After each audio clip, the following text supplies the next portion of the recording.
फिर राम महतारी, अब बीच पाए पुनि बात सवारी। मैं नहीं कहती कि राम राजा ना बने, भरत बने, पर कम से कम इस राज तिलक में भरत का रहना तो जरूरी है ना। भरत को नहीं बुलाया गया, चोरी चोरी राम का तिलक करा दिया। ये चाल है, तुम नहीं समझ पा रही हो।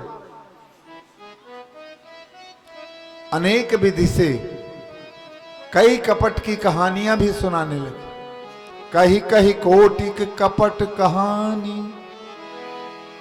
कपट भरी कहानियां भी बताने लगी, उदाहरण भी देने लगी कि कद्रू विनता ही दीन दुख, तुम ही कौशिला देवी। जैसे कश्यप महाराज की पत्नियों में कद्रू वनिता की कथा तुमने सुना है। कद्रू के द्वारा सर्पों का जन्म हुआ और वनिता के द्वारा पक्षियों का जन्म हुआ।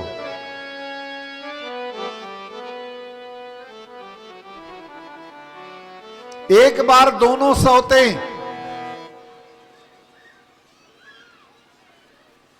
आकाश में उड़ रही, दोनों सूरज की ओर देखा तो कद्रू बोली, ए वनिता बहन जरा देखना, सूरज भगवान के रथ में 7 घोड़े हैं और 7 सफेद हैं, पर जरा देखना 7 घोड़ों की पूंछ काली है, पूंछ काली है। वनिता ने भी देखा तो बोले, नहीं बहन तू झूठ बोलती, सूर्य भगवान के 7 घोड़े हैं, 7 सफेद हैं और उनकी पूंछ भी सफेद है। एक सफेद बोल रही है, काली बोल रही। बोले चल और नजदीक चल, परीक्षा कर ले। और उधर कद्रू ने अपने पुत्र नागों को कहा कि उड़ो और जाओ और सूरज भगवान के घोड़ों की पूंछ में लिपट जाओ। तो नाग उड़े मां की आज्ञा को पाकर और चिपक गए।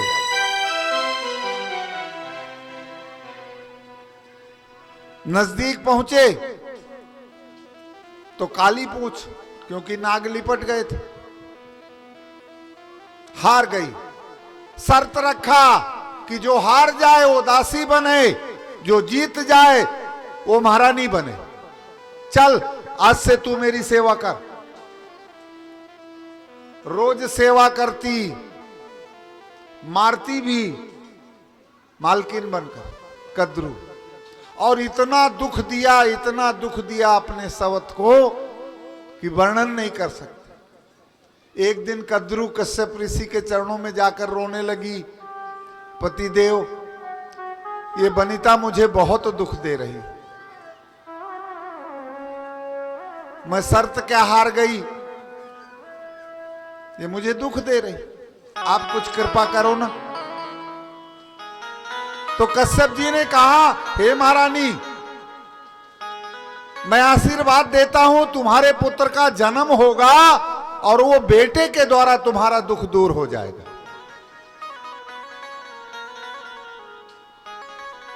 तो वनिता ने एक अंडा जन्म दिया, पक्षी का जन्म होना तो अंडा। अब मां रोज उस अंडे को ठोकती कि कब बेटा तैयार हो, जल्दी मेरा दुख छूटे। अभी बालक पूरा तैयार नहीं हुआ था, पूरा शरीर तैयार पर पैर तैयार नहीं थे, और मां रोज ठोकती और एक दिन अंडा टूट गया तो लंगड़ा बेटा पैदा हुआ, जिसका नाम अरुण रखा गया, लंगड़ा बेटा। कश्यप जी ने कहा ये लंगड़ा करेगा क्या, तो सूरज भगवान से प्रार्थना किया कि आप अपने रथ का सारथी बना लो, ये रथ हाँकेगा। तो अरुण रथ के सारथी बन गए। मां का दुख दूर नहीं हो, लंगड़ा बेटा क्या दुख दूर करेगा। फिर रोने लगी, तो कश्यप जी ने कहा महारानी तुमने उतावली की, गलती तुम्हारी, मैं क्या करूं। अच्छा रो मत, अब की जो बेटा आएगा वो तुम्हारे दुख को दूर करेगा। मां फिर गर्भवती हुई, दूसरा अंडा पैदा हुआ, तो मां ने अब संभाल कर रख दिया कि अब छेड़छाड़ नहीं करना, जब अपने आप टूटेगा। और अब की बार गरुड़ जी का जन्म हुआ, गरुड़ भगवान। अरुण बड़े हैं, गरुड़ छोटे। और जब गरुड़ ने अपनी मां के दुख को देखा तो कहा मां जाना, बड़ी मां से फिर शर्त लगा, आज मैं देखता हूं कि काली है या सफेद है। शर्त लगाई गई। यहां कद्रू ने अपने पुत्रों को भेजा, नागों को कि जाओ घोड़ों की पूंछ में लिपटो, और इधर गरुड़ दौड़े और जाकर एक एक नाग को काट करके फेंक दिया। तब से गरुड़ का, मोर का और सर्प का बैर आज भी चला रहा। कद्रू बिन तहि दीन दुख, तुम ही कौशिला देवी। कद्रू की तरह तुम्हारी सवत कौशल्या ने तुम्हें दुख दिया, सावधान हो जा। ऐसा मंथरा कैकेयी को समझा रहे। बाबा लिखते हैं सुहृद सुरमाया बस बौरनी सुहृद जानी पतियानी। कुछ देव माया का भी प्रभाव हुआ मंथरा के द्वारा। कैकेयी को भी सरस्वती की माया, और वो कैकेयी के मंथरा के कहने में आ गई और कहने लगी मंथरा तू सच कह रही है,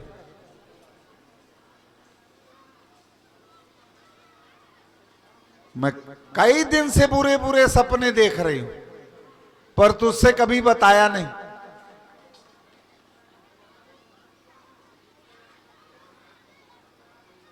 मंथरा तू चिंता ना कर, मैं अपना पूरा जीवन नैहर में बिता लूं पर सवत की सेवा नहीं करूंगी। नैहर जन्म भरब बर जाई, नैहर जन्म बर जाई। जियत न करब सवाती सेवकाई, जियत न करब सवती सेवकाई। पूरा जीवन नैहर में बिता दूं पर जीते जी सवत की सेवा नहीं करूंगी। मंथरा ने कहे महारानी नैहर में बिताने की जरूरत नहीं है, तुम मेरी एक बात मान जाओ तो सब काम आज रातों रात बदल जाए। अरे बोले बताना। बोले हे महारानी आपने ही मुझसे बताया था, बहुत तेज नहीं हल्के से, आपने ही तो बताया था कि दुई वरदान भूप सन थाती, दुई वरदान भूप सन थाती। मांगा हुआ आज जुड़ा बहु छाती, मांगा हुआ जी जुड़ा बहु छाती। हे महारानी आपने ही तो बताया था कि मेरे 2 वरदान राजा के पास धरोहर हैं, तो आज वही 2 वरदान राजा से मांग लो। कैकेयी बोली क्या मांग लूं? अरे बोले ये भी बताना पड़ेगा, अपना हित अनहित तो पशु पक्षी जानता, पर आप पूछ रही हो तो मैं बता रही हूं। तो सुत ही राज राम ही बनवासु, सुत ही राज राम ही बनवासु। देना और राम को वनवास।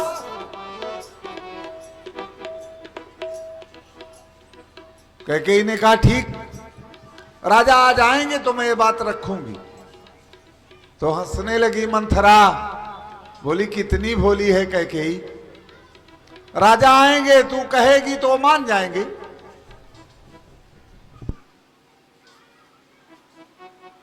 तब मंथरा कहती है महारानी, इन पुरुषों से पाने के लिए कुछ नकल करना पड़ता है, ऐसे थोड़ी मिलेगा। फिर कैसे मिलेगा? बोले ए महारानी, ये सुंदर श्रृंगार त्याग दो, फटे पुराने कपड़े पहनो, बाल खोल कर बिखरा दो,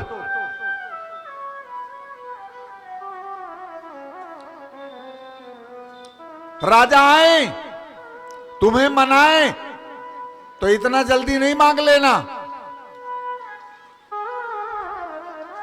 बोले फिर क्या करूंगी? तब मंथरा कह रही है कि भूपति राम शपथ जब करई, भूपति राम शपथ जब करही, तब मांगे वो जेहि वाचन ना टरई, तभी मांगे जेहि वाचन करही। जब राजा राम की सौगंध कर जाए तब मुंह खोलना।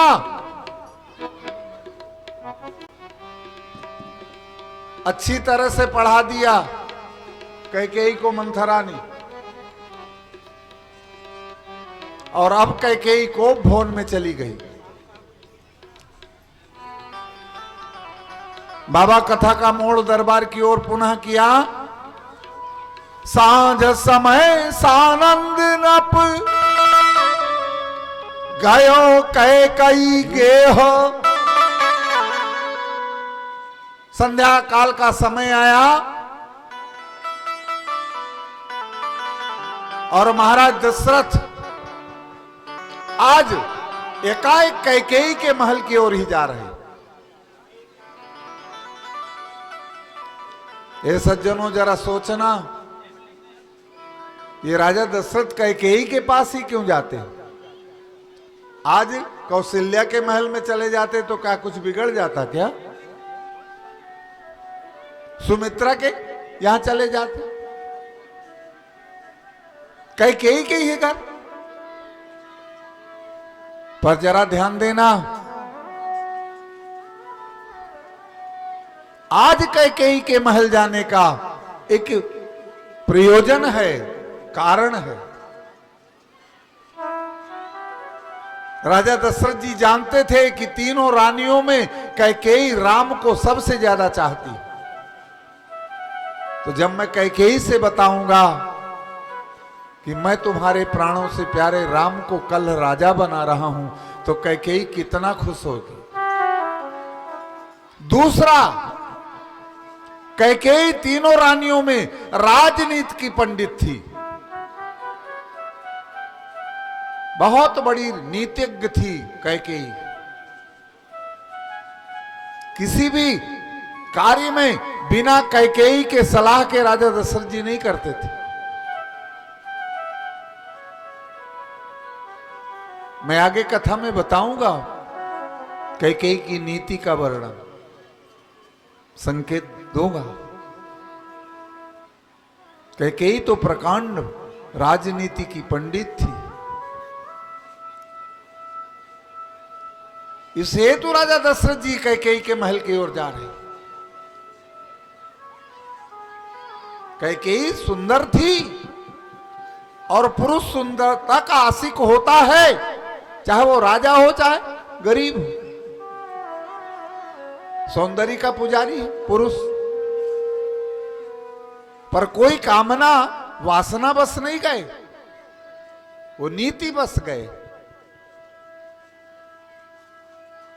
जरा ध्यान देना माताओं बहनों, रोज का नियम था कि तीनों रानियां अपने अपने दरवाजे सायंकाल आरती लेकर खड़ी रहती थी।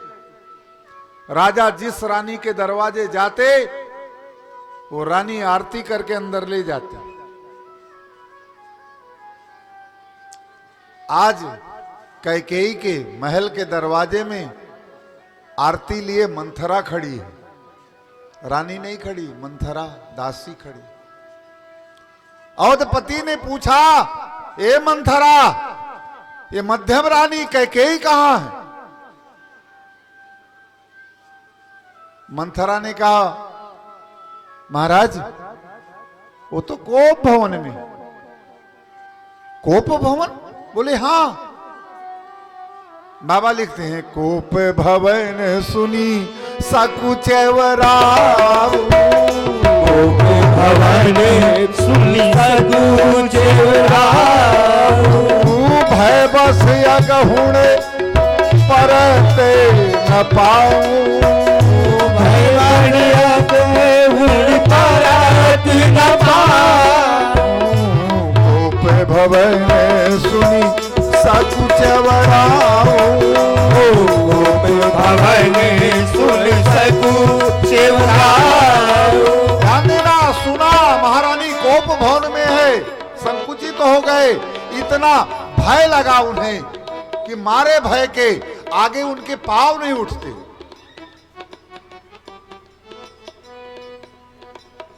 जा रहे और देखा कि कोप भवन में लेटी। एक बार कथा में एक व्यक्ति ने हमसे पूछा, बाबा इन राजाओं के घर में कोई स्पेशल कोप भवन बना रहता था क्या, कि जब नारी गुस्सा हो जाए औरत तो वो कोप भवन चली जाए?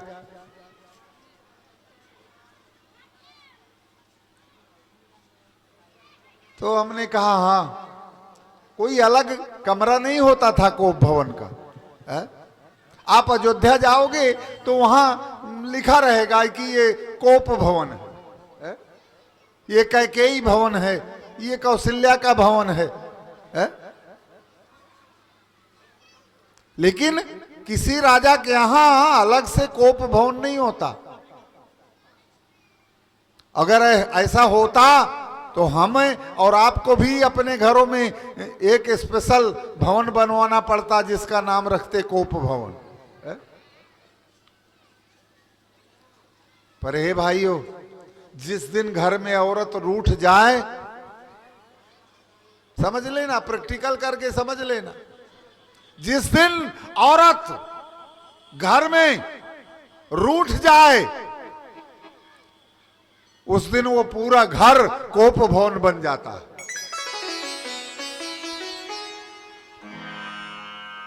कैकेयी का महल पूरा कोप भवन हो गया, डर लगने लगा।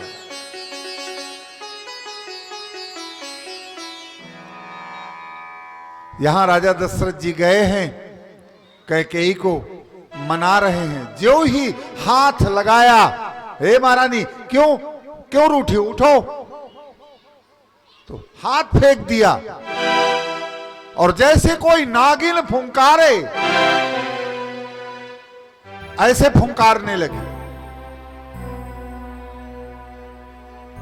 लेकिन राजा दशरथ जी को भी इसमें काम कौतुक दिखाई दे रहा। बार बार पूछ रहे हैं क्या कारण है, कुछ बताओ ना, बोलो ना, नहीं बोल। तब राजा दशरथ जी को लगा कि मैं ऐसी बात इससे करूं जिससे जल्दी खुश हो जाए। तो दशरथ जी ने कहा, हे महारानी, मैं आज एक ऐसा समाचार लेकर आया हूं कि तू सुनेगी ना तो तेरा सारा गुस्सा ठंडा हो जाएगा। अरे मैं तुम्हारे प्राणों से प्यारे राम को कल राजगादी सौंप रहा हूं, तिलक कर रहा हूं, और ऐसे अवसर पर, खुशी पर मांग क्या चाहती है, मांगो क्या चाहती हो ऐसे खुशी में। तब कैकेयी बोल उठी, मांगू मांगू पे कहा वो पिया, कबहू न देहू न लेहू। क्या बार बार आप आते हो, मांगो मांगो करते रहते हो? न जाने कितने बार कहा मांगो मांगो, क्या मांगो? कभी कुछ दिया है आज तक? पूरा जीवन बीत रहा, कभी तुमने कुछ दिया है? अरे देन कहो वरदान दुई, 50 साल हो ही गए, आपने 2 वरदान देने को कहा था, आज तक वो तो मिले नहीं। रोज नई बात मांग मांग।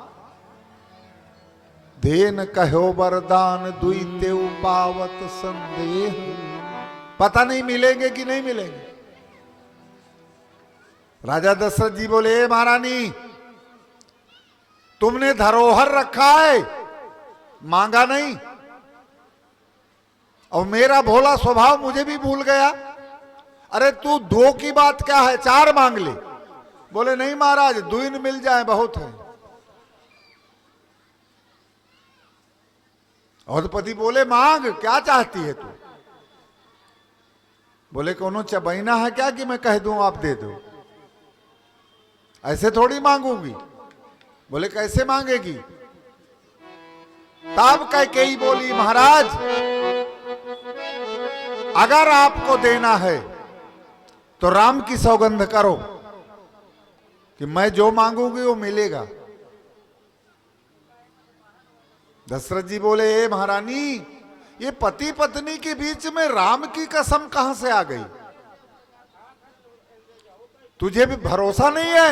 रघुकुल रीत सदा चली आई, रघुकुल रीत सदा चली आई, प्राण जाही बरु वाचन ना जाई, प्राण जाही पर वचन न जाई, रघुकुल रीत सदा चली आई, रघुकुल रीत सदा चली आई, प्राण जाही बरु वाचन ना जाई, प्राण जाही पर वचन न जाई।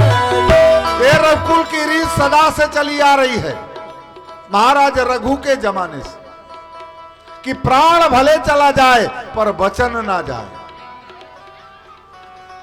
मेरा प्राण भले चला जाए पर वचन ना जाए। हम रामायण की कथा सुनते हैं, लोग अपने को रघुवंशी भी कहते हैं, कोई ठाकुर कहता है, पर रामायण की कथा को एक किनारे रख करके उल्टा चलता है, चौपाई को बदल भी देते। आइए बदली हुई चौपाई भी गा ले हम कुल रीत सदा चली आई, हम कुल रीत सदा चली आई, वचन जाए पर प्राण न जाई, वचन भले जाए पर प्राण न जाए, वचन जाए तो जाए, सब उल्टा। मैं आपको बताऊं, ये पौराणिक कथा है।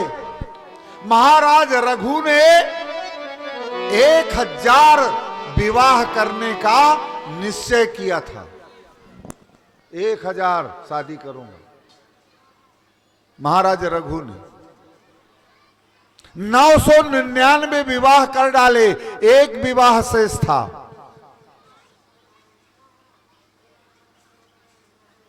और महाराज रघु एक कन्या को वचन दे दिया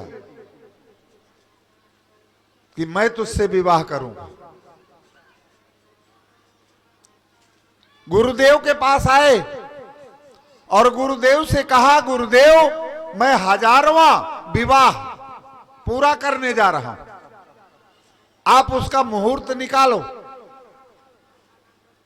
लड़की का गुण वर्ग मिलाओ। विचार करवाया तो गुरुदेव ने रोक लगा दिया, ए राजा दशरथ, ये विवाह नहीं हो सकता, ये विवाह तू नहीं कर सकता। बोले महाराज मैं वचन दिया हूं। बोले वचन दिया तो दिया, पर ये शादी नहीं करेगा, ये गुरु की आज्ञा है। अरे बोले कारण तो बताओ। बोले इस लड़की का और तुम्हारा जो संयोग मिलान करता हूं विवाह का, तो लग्न मंडप के अंदर ही तुम्हारी मृत्यु हो जाएगी। तो ऐसे शादी करने से क्या अर्थ जिसमें मर जाए तू।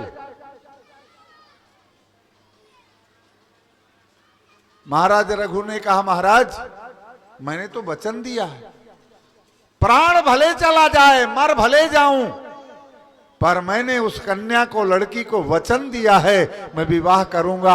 आप विचारांश करो। गुरु की आज्ञा की अवहेलना कर दिया, मैं नहीं मानूंगा। प्राण भले चला जाए, प्राण जाए बरु वचन न जाए, मेरा वचन खाली नहीं हो, मैं विवाह करूंगा। और अपने शिष्य का ऐसा निश्चय देखकर वशिष्ठ जी प्रसन्न हो गए। बोले चिंता मत कर, तेरी मृत्यु का, तेरे प्राणों की रक्षा मैं करूंगा, चल विवाह कर। और जरा ध्यान देना, पहले जमाने में लग्न मंडप पर 7 फेरे दूल्हा आगे और दुल्हन पीछे घूमते थे, ये नियम था पहले। पर महाराज रघु की इस शादी में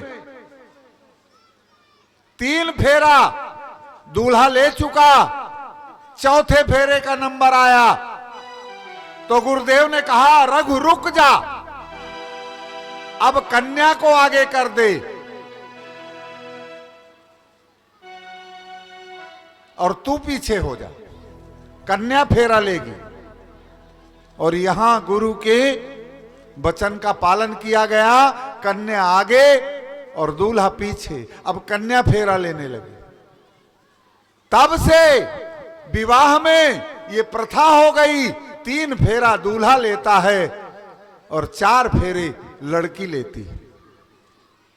राजा की प्राण रुक गए, फेरा लेने वाले प्राण बच गए। तब से ये चौपाई लिखी गई है, रघुकुल रीति सदा चली आई, प्राण जाए बरु वचन। राजा दशरथ जी भी दोहराया, प्राण भले चले जाए पर वचन नहीं जाए, तू मांग।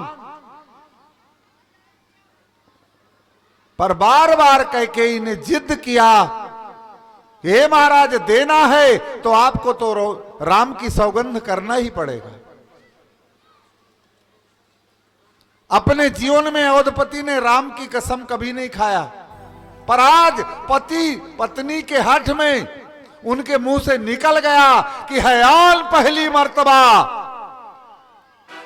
जीवन की पहली बार हयान पहली मर्तबा उस पाक नाम की खाता हूं तेरे सामने सौगंध राम की। मैं राम की सौगंध खाकर कहता हूं कि तू जो मांगेगी दे दूंगा। बड़ी प्रसन्नता से खड़ी हो गई। और जब कैकेयी के कानों से वो राम की सौगंध का शब्द हृदय में पहुंचा, कैकेयी मां का तो मानो दिल फट जाएगा, हृदय में पीड़ा उत्पन्न होने लगी।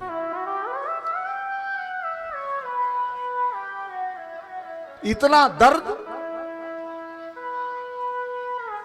मां अपने को धिक्कारने लगी, तू कैसी मां है, धिक्कार है तुझे, जिसे तू प्राणों का प्यारा कहती थी,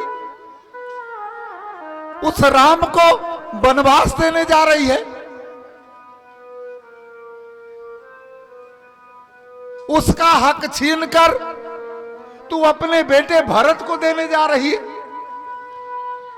उसका दिल फटने लगा, पीड़ा हुई। नहीं, मैं राम को वनवास नहीं दूंगी।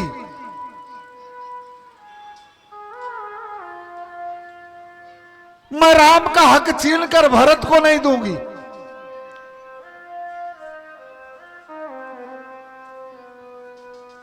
और कैकेयी ने दोनों वरदान बदल दिया।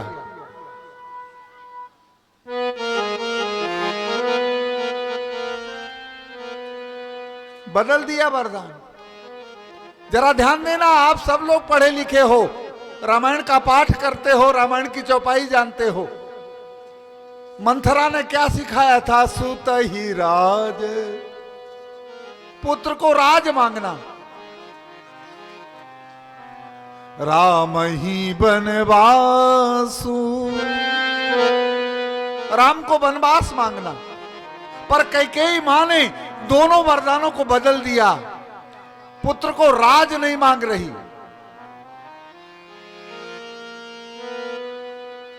क्या मांग रही है? कि सुनहु प्राण प्रिय भावत जीवा, सुनहु प्राण प्रिय भावत जीवा, सुनहु प्राण प्रिय भावत जीवा, सुनहु प्राण प्रिय भावत जीवा, देहु एक बर भर ताही टीका, देहु एक बरी भरी तही टीका। पहला वर, राज नहीं मांगा, टीका।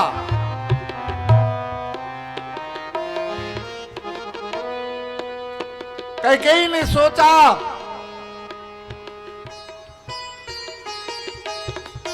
राम देवताओं को वचन देकर आया है,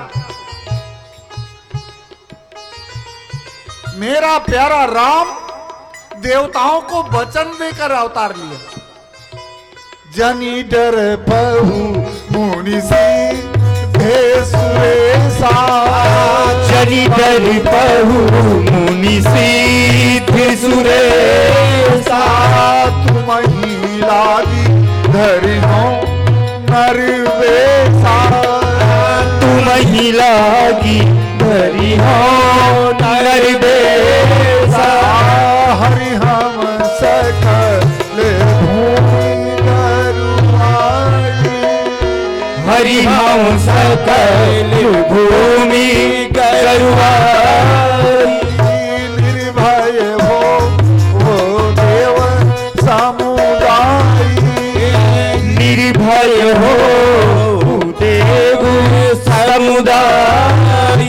राम तो पृथ्वी के भार हरण करने के लिए आया और वो यहां राजा बनकर राजकाज करेगा, तो ये पूरा संसार राम की टीकाएं करेगा। लोग कहते हैं ना टीका टिप्पणी, बुराइयां, और मेरे राम की टीकाएं हो, टीका हो, कलंक लगे मेरे राम को। टीका का शुद्ध अर्थ है कलंक। तो मैं सहन नहीं कर पाऊंगा, इसलिए जो कलंक राम को लगने वाला है, जो टीका राम को लगने वाला है, वो मेरे भरत को लग जाए। इसलिए बोली देहु एक बर भर तही टीका, देहु एक बर भरी तही टीका। अर्थ अपयश, कलंक जो राम को लगने वाला है तो मेरे भरत को लगे। ध्यान देना, बड़ी गूढ़ बात है। पहले वरदान में कैकेयी ने सीधा सीधा मांग लिया, आप कोई भी अर्थ करिए, पर जब दूसरे वरदान का अवसर आया तो कैकेयी ने अब हाथ जोड़ लिया राजा दशरथ के सामने। दूसरे बर मांगा कर जोड़ी, दूसरे बर मांगो कर जोड़ी, पूर्व हुना हे मनोरथ मोही, पूर्व हुनाथ मनोरथ मोरी। हे महाराज, क्या अर्थ है इस हाथ जोड़ने का, विनती करने का, कि अगर आप पहला ना दो तो चलेगा, पर जो दूसरा वरदान मांगने जा रही हूं ना, वो मेरा मनोरथ है, वो बहुत जरूरी।